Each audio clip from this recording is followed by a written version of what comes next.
The lobby of the Grand Meridian Hotel was the kind of place designed to impress. Polished marble floors reflecting chandelier light, tall indoor palms swaying gently under air vents, and soft jazz playing from hidden speakers. Guests checked in with rolling suitcases, business casual attire, and the air of people who felt they belonged there. Darius Cole stepped inside just after noon, dressed in a tailored navy suit, tie neatly knotted, shoes polished to a quiet shine. He carried only a leather laptop bag over his shoulder. No noise, no extra movement, just calm presence. He paused for a moment at the lobby entrance, not out of hesitation, but to take in the environment. He had been in hotels like this dozens of times for conferences, board meetings, strategy summits. He knew how to read a room the same way a musician reads a score. Behind the front desk, Evelyn, a white woman in her early 40s, noticed him. Her posture stiffened almost imperceptibly. She had just been smiling warmly at the couple in front of her, compliments about their honeymoon flowing like honey.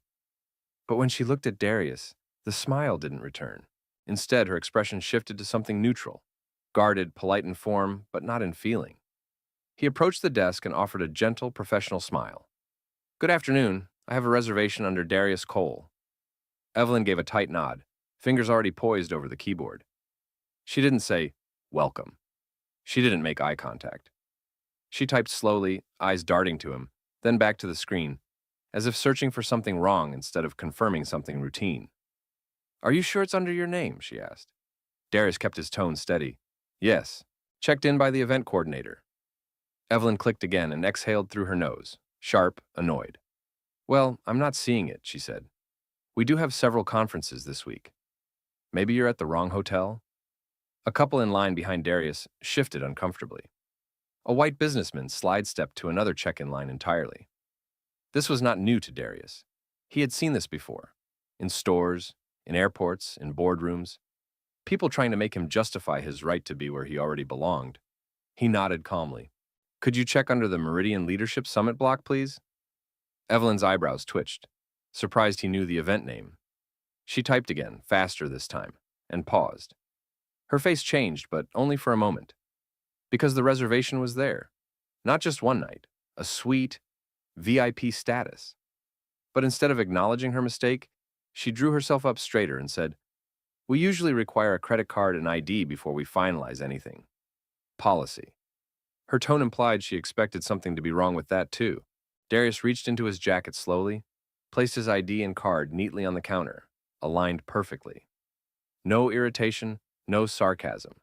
Just patience, sharpened into skill. Evelyn picked up the ID. Her eyes flicked over the name, then widened, just barely. Because the name matched the summit schedule she had seen taped to the staff clipboard in the back. Keynote speaker, Darius Cole, CEO, Cole Strategic Solutions. The man she just interrogated, the man she assumed didn't belong, the man she tried to dismiss. But she said nothing yet. Pride is a stubborn gatekeeper. She slid back the ID with forced professionalism. "We'll get your room prepared shortly," she said, suddenly very careful with her words. But before she could finish, the elevator doors opened, and out stepped the event director herself, smiling wide, moving with purpose. "Mr. Cole, you're here early. So glad to see you." She walked straight past Evelyn, straight to Darius, and shook his hand enthusiastically. "The staff has been instructed to accommodate anything you need. Your suite is ready. Let me personally escort you." Evelyn froze. The couple behind Darius stared. Darius simply nodded. "Thank you," he said warmly. As he followed the director toward the elevators, he didn't gloat. He didn't smirk. He didn't look back to see Evelyn's expression crumble. He didn't need to. Some lessons teach themselves. And this was only the beginning. The elevator glided up smoothly, soft music humming beneath the quiet. The event director, Marisol Vega, walked beside Darius with cheerful energy that contrasted sharply with the cold lobby experience he'd just come from. She was in her mid-30s, sharp-eyed and warm-voiced, someone who knew how to run a room before she even stepped into it. "I can't tell you how excited everyone is for your keynote," she said, her voice bright. "We've had requests for additional seating. People have been quoting your last TED Talk for weeks." Darius smiled, small but genuine. "I appreciate that. I'm looking forward to speaking." The elevator doors opened onto the executive suite floor. where the carpets were thicker, the lighting softer, and the silence deeper, the kind of silence that cost extra. Marisol swiped her access card and led him down the hallway to a corner suite. She opened the door. The room was spacious, elegant, floor-to-ceiling windows, revealing a skyline of city lights and distant river reflections. A handwritten welcome note sat on the coffee table, a fruit tray, a bottle of sparkling water on ice. A small gesture, but thoughtful. If you need anything, room service, printing, transportation, contact me directly, Marisol said. We take care of our keynote speakers. Darius nodded. Thank you. Truly. Marisol hesitated as if she wanted to say more, but decided to respect his space. She gave a polite nod and stepped out, leaving the suite in quiet calm. Darius set his bag down and walked toward the window. From here, the city looked peaceful, clean, uncomplicated. But he knew better. He sat at the desk, opened his laptop, and reviewed his keynote presentation again. Not because he needed practice, but because preparation was his grounding. His slides weren't flashy, just clear, concise, intentional, much like the way he lived his life. His topic for tomorrow: leadership without barriers, redefining access and opportunity. Timely, personal, precise. He ran through his talking points, pacing the room, voice low and steady, words rolling in rhythm. Halfway through rehearing his opening statement, there was a knock at the door. Not a staff knock. Not a polite event coordinator knock. Sharp. Quick. A bit too urgent. Darius opened the door. It was Evelyn. Her posture was different now. Shoulders lower, chin not as high, hands folded in front of her. She looked like someone balancing between apology and self-preservation. Mr. Cole, she began, voice small. May I speak with you just for a moment? Darius didn't step aside. He didn't ask her in, but he didn't dismiss her either. Yes, he said. Go ahead. She swallowed, gathering words she wasn't used to saying. I want to apologize for earlier. I shouldn't have questioned your reservation, and I shouldn't have... She paused, searching for the right phrasing. Acted the way I did. It was unprofessional. Darius didn't rush to respond. Silence did the work for him. You were doing more than being unprofessional, he said calmly. You were making judgments about who belongs and who doesn't. Evelyn's face tightened, not defensive, but pained. Yes, she said quietly. I was. Darius didn't soften the truth. You didn't question my reservation because of confusion. You questioned it because of assumption. She nodded. No excuses, no deflection, just acknowledgement. I'm sorry, she said. I'm truly sorry. Darius held her gaze, not punishing, not forgiving, just seeing. Thank you for saying that, he replied. But Evelyn wasn't finished. I'd like to do better. I just don't know where to start. He considered her for a long, measured moment. Then he answered simply, You start by noticing, by listening, by deciding to treat people as if they belong before you assume they don't. That's the foundation of respect. Evelyn's eyes glistened, not with tears, but with understanding. She nodded once. Thank you, she whispered. Then she turned and walked away. Not defeated, but changed, in a way that would unfold slowly. Darius closed the door. Not satisfied, not triumphant, just steady. He returned to the desk, closed his laptop, stood once more at the window. Tomorrow he would speak to a room full of leaders about how change begins with a single choice: to see people, fully, truthfully, without assumption, fully. But before he could deliver that message on stage, he had already delivered it in the lobby. The ballroom buzzed before the event even began. Rows of chairs filled the space, a sea of business suits, name badges, coffee cups, and eager conversations. The banners along the walls read, Meridian Leadership Summit in gold lettering. A polished stage stood at the front, flanked by 2 tall screens and soft white lighting. People didn't just attend this summit, they networked with purpose, and the name Darius Cole was on more than a few lips. He's the one with the Equity Initiative grants. He consults for Fortune 500 boards. His last keynote went viral. But the person who seemed the most anxious in the room was Evelyn. She stood near the sidewall, having volunteered to help with guest seating, Quiet now, hands clasped, expression thoughtful. She kept her eyes on the doors, almost waiting for something. Then the crowd shifted. Heads turned. Darius entered. Not with fanfare, not surrounded, not elevated. Just walking, steady, self-assured, comfortable in his own gravity. He wore a charcoal suit this time, dark tie, pocket square folded with precise simplicity. The room responded the way rooms do when they recognize presence. Conversations paused, posture straightened, attention sharpened. Marisol, the event director, immediately crossed the room to greet him. "Perfect timing," she said warmly. "We're about to begin." She guided him backstage, past the curtain. A technician adjusted his microphone. A coordinator whispered the schedule. Darius listened with calm focus. Then Marisol stepped up to the podium. "Ladies and gentlemen, it is my honor to present our keynote speaker, Darius Cole." Applause rose, genuine, strong, welcoming. Darius stepped into the light. No notes, no nervousness, just clarity. He looked out over the room, not as an audience to impress, but as people he intended to reach. "Good morning," he began. His voice was smooth, deep, and grounded. "Thank you for being here. Today, I want to talk about what it means to build spaces where people feel they belong, not because they prove themselves, but because they are human." A quiet murmur of recognition passed through the audience. He continued, "When I arrived at this hotel yesterday, someone looked at me and saw a question mark, not a guest, not a partner, not a professional. They saw doubt first." On the side of the room, Evelyn froze, but didn't look away. Darius didn't say her name. He didn't need to. He wasn't here to shame. He was here to teach. "But here's what matters," he said. "The story didn't end with the assumption. It ended with a conversation, with acknowledgement, with responsibility, and with change. Because belonging is not a gift someone hands you. It's a practice we choose."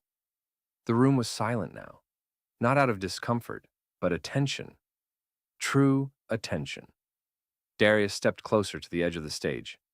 "We cannot lead effectively if our leadership only works for the people who look like us, sound like us, or fit our assumptions. Leadership means building rooms where everyone can walk in and feel like the door was already open." The quiet deepened, not heavy, resonant.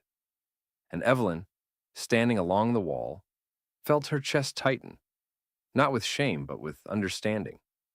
Darius ended simply, not with fanfare, not with applause-seeking flourish. We lead best," he said, "when our actions make space for someone else to stand." He stepped back. The applause came slowly at first. Then it surged, loud, continuous, rising like a wave. But Darius didn't bask in it. He just nodded, grounded, steady. Because the point had never been about applause. It had been about recognition, accountability, possibility. He didn't need to say that he belonged. The room already knew.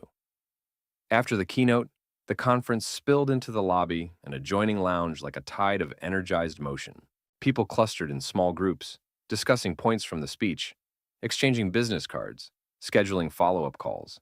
The atmosphere buzzed, not just with professional networking, but with something more grounded. Respect. Darius remained near the stage a bit longer, speaking with a few attendees who approached him. His responses were thoughtful, never rushed. He didn't hurry away or try to escape the crowd. He stayed accessible, engaged, fully present. Eventually, the conversations tapered, and he stepped back into the lobby. And there she was, Evelyn, standing beside the marble column near the front desk. She wasn't hiding. She wasn't avoiding him. She was waiting. Her posture had changed since yesterday. Shoulders no longer tight, chin no longer lifted in that subtle posture of superiority. She just stood with her hands folded and her face open, not polished, not rehearsed. When Darius approached, she spoke first. "I listened," she said. No preface, no nervous rambling. Just that. "Not just to what you said, but to what you meant?" Darius nodded once. "Good." She exhaled, a slow release of something held too long. "I realize that I've spent years, making people pass some invisible test in my head before I treated them with basic courtesy. Her voice didn't break, but the truth in it was clear. That was never policy. That was me. The honesty settled between them.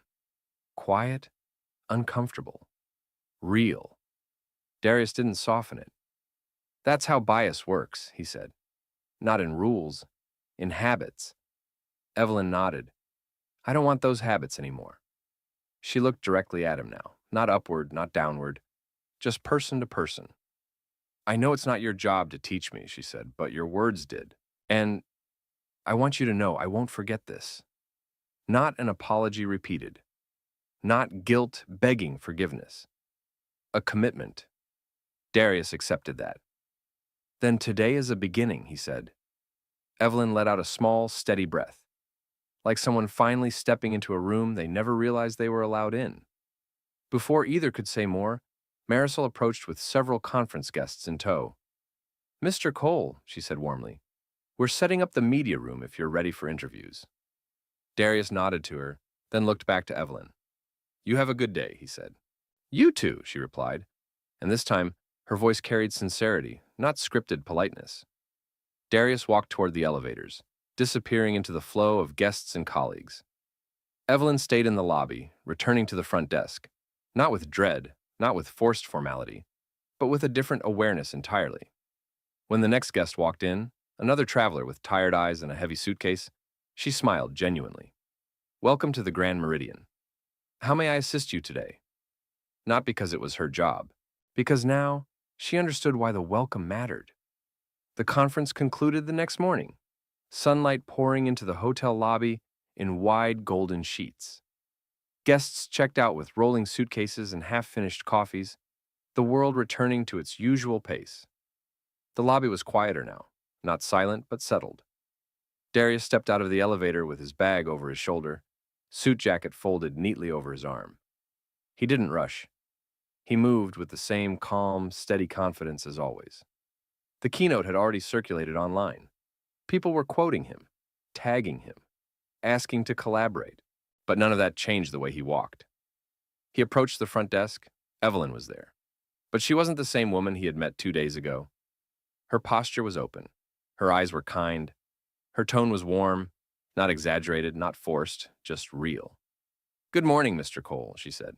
I hope your stay was comfortable. This time the greeting wasn't a formality. It was recognition. It was, Darius replied. Thank you. She nodded, typing efficiently, not flustered, not guarded. She moved with practiced professionalism, but now there was humanity in it. I took the liberty of waiving your incidentals, she said, as thanks for your contribution to the summit, and to us. Darius didn't correct her. He didn't downplay it. He simply understood what she meant. Thank you, he said quietly. There was a beat of silence, not awkward, but meaningful. Then Evelyn spoke again, voice steady. You made me realize something important. I thought my job was to manage a desk, but really, my job is to welcome people, to actually see them. Darius nodded once, slow, acknowledging, respectful. That's leadership, he said. Not corporate leadership, not keynote stage leadership, human leadership. She exhaled, absorbing that. Just behind them, the event staff approached, Marisol among them. Car service is ready whenever you are, Mr. Cole, she said. Darius turned to go, but paused.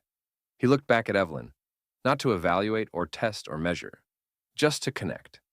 Take care, he told her, and keep choosing the better version of yourself. Every day. Evelyn's expression warmed, not with adoration, not with guilt, but with growth. I will, she said, I promise. Darius walked through the rotating glass doors into the morning sunlight. No dramatic exit, no triumphant music, just a man going forward. And as the doors closed behind him, Evelyn returned to the desk. A new guest approached, tired, unsure, hugging a worn backpack. She smiled, open, welcoming, true. Good morning, welcome. What's your name? Not because she was told to, because now she understood the difference between checking people in and letting them in.